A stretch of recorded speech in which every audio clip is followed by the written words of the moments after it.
Thanks for watching the Council in Brief. I'm Susan Kennedy. We're here with the latest news of the Montgomery County Council. There are 12 metro stations in Montgomery County that serve thousands of residents on a daily basis. This week, General Manager Paul Wiedefeld sat down with county council members to discuss metro-related issues that impact the county and the region. I really believe we need to move from a crisis to crisis management mode to a holistic approach of how we're going to do this, and I need to be very transparent about that. He's been making the rounds since he was appointed general manager of Metro in November. And since then, Paul Wiedefeld has been proving himself a leader in laying out the plan to fix the transit agency. And Tuesday, he made a stop at the council office building to listen to the concerns of council members. Metro plays such an important part for Montgomery County in its development, in terms of its traffic reduction, in terms of its environment.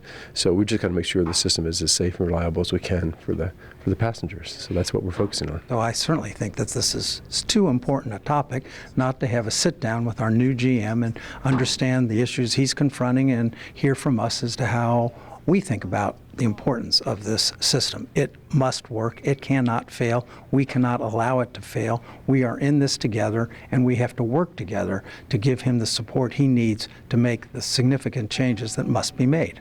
Wiedefeld has already taken big steps to correct issues with Metro, including closing down service for an entire day. It was a move he did not take lightly, but would do it again if safety became a critical concern. I never want to be there. I never want to be at the point where we're closing down the system. But if there is something that I see that, again, puts the life safety of our customers, employees at stake, I'm not going to do it. If our general manager says he could not live with himself by having a system run that he's concluded is not safe, none of us, in my judgment, should second guess him. That is his fundamental responsibility and something we've entrusted to him to decide, and it really is too important, and we can't get in his way. In the meantime, as the county awaits the arrival of the Purple Line, council members were told there is a plan in place to integrate the line with Metro safely and smoothly. We're working with MTA and the Maryland Department of Transportation. We have some issues right now where we're just working through the finances of that and how they're, in effect, it's a reimbursable agreement that we will have with them to make sure we're getting the design right. And in some places, if we have to do some of the construction, to make sure that all goes as smoothly as possible.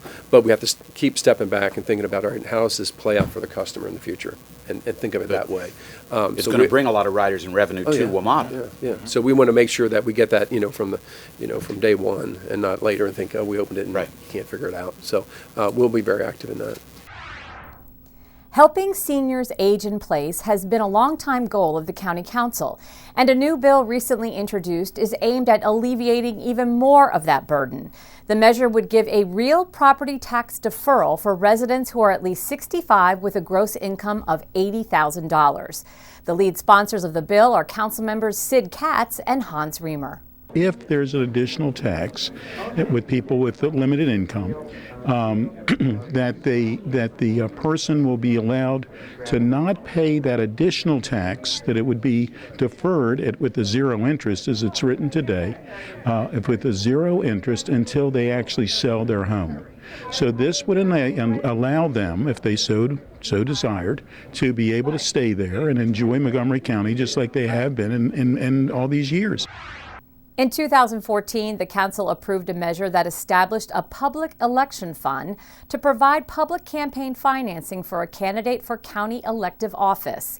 In last year's budget, the council appropriated $1 million for that fund, and the same is recommended for this year.